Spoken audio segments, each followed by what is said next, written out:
Hello, this is Group 1 for Animal Science 67, Animals and Society. My name is Jason Allen. My name is Mark Hooker. And I'm Courtney Reisner. This is our presentation against horse slaughter.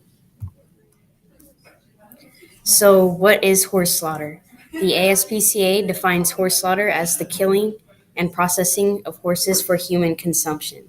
They are against horse slaughter and they think it is very inhumane. Due to a lot of backlash for horse slaughter, the last slaughterhouses in the United States were shut down in 2007 because of a government issued bill called the American Horse Slaughter Prevention Act. So, the history of horse slaughter. Horses have never been slaughtered on U.S. soil for human consumption, but for decades they've been sold to foreign predatories for higher-end dinners in Europe and Asia. Because the U.S. banned horse slaughter, tens of thousands are being shipped to Canada and Mexico, and from there they get shipped to European countries for human consumption. Back in the 1940s and the 1950s, people here in the U.S. used to eat horse meat because it was not being rationed during World War II. The ethical aspects of horse slaughter. Our group believes that horse slaughter for human consumption is unethical.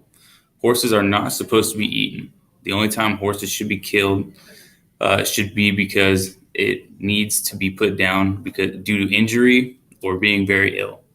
Some think horse slaughter is needed due to overpopulation of horses in the United States. However, there are many organizations that are trying to get rid of the practice of horse slaughter, such as ASPCA, the Human Society and Animal Welfare Institute.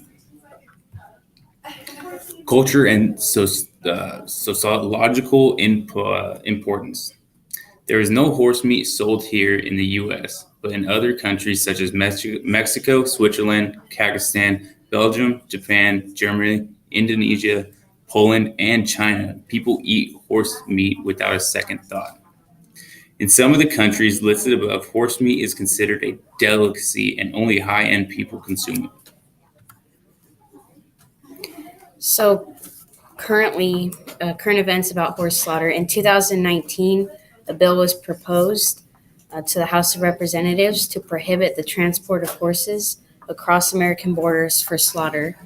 And they want to cut funding to the USDA so no more inspections can be performed on horse slaughter facilities, which makes the meat slaughtered very unsafe for consumption and sale, and it makes the facilities unregulated, and there could be spread of diseases and other things in there.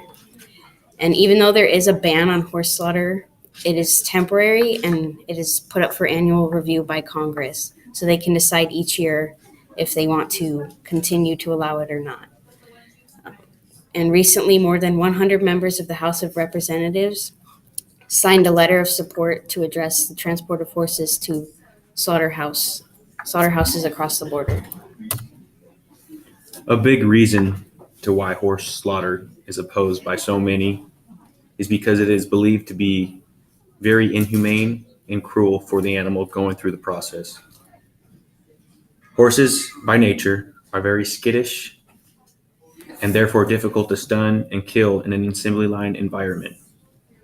The weapon used for the slaughter is typically done in slaughter horses for cows and don't necessarily fit the mold for horses. This causes a high probability of horses not being put to death in a quick, just, humane manner. And on the next slide, I will show you a photo of what these captive bolts, which are these guns that shoot a projectile into the skull, are not effective 100% of the time. In Mexico, they are stabbed with knives until they bleed to death. And in Canada, these captive bolts are used but don't get the job done immediately. When horses are shipped overseas and across country, they are automatically at the mercy of the industry practices that occur in that country. U.S. laws no longer protect them. This causes environments such as overcrowding, and malnourishment for the horse altogether. The health issues that these horses may possess are not treated, causing infections and disease to run rapid through these factories. Below, I post a video to show a treatment of how horses are treated in a factory in Japan. Next slide. Yeah, you're good. According to the ASPCA, approximately 80,000 horses were trucked over our borders to be slaughtered for human consumption last year. These countries, most directly, are Mexico and Canada, where the process of horse slaughter is still legal. As I described in the slide prior to this, the horse in the photo in the top right has survived a captive volt killing that went wrong.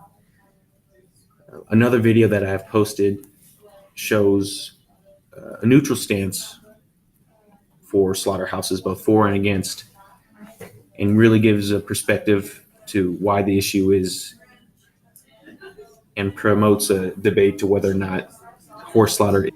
The slaughterhouse in this video is foreign operated, and the meat used or obtained from the horses in this video will also be sent overseas.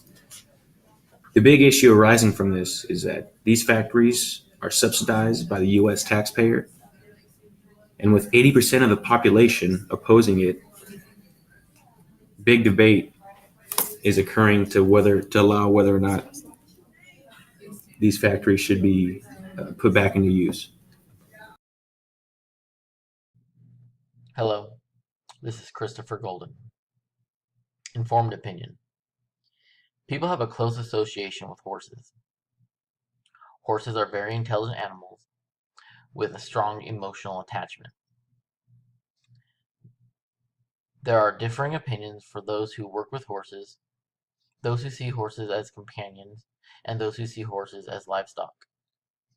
Take, for example, someone that has a service animal. Most of the time they see the animal as a pet, or to some even a member of the family.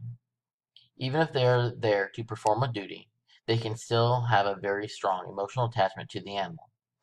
The same can be said about horses that are used for work. There are many other ways to deal with horses without sending them to be slaughtered. Breeders should be educated on ways to help prevent the overbreeding of horses. Understanding there are ways to help rehome horses to someone else. These are the sites that we visited to help with our presentation. Please feel free to take a look at them. Thank you for watching, and I hope you have a wonderful day.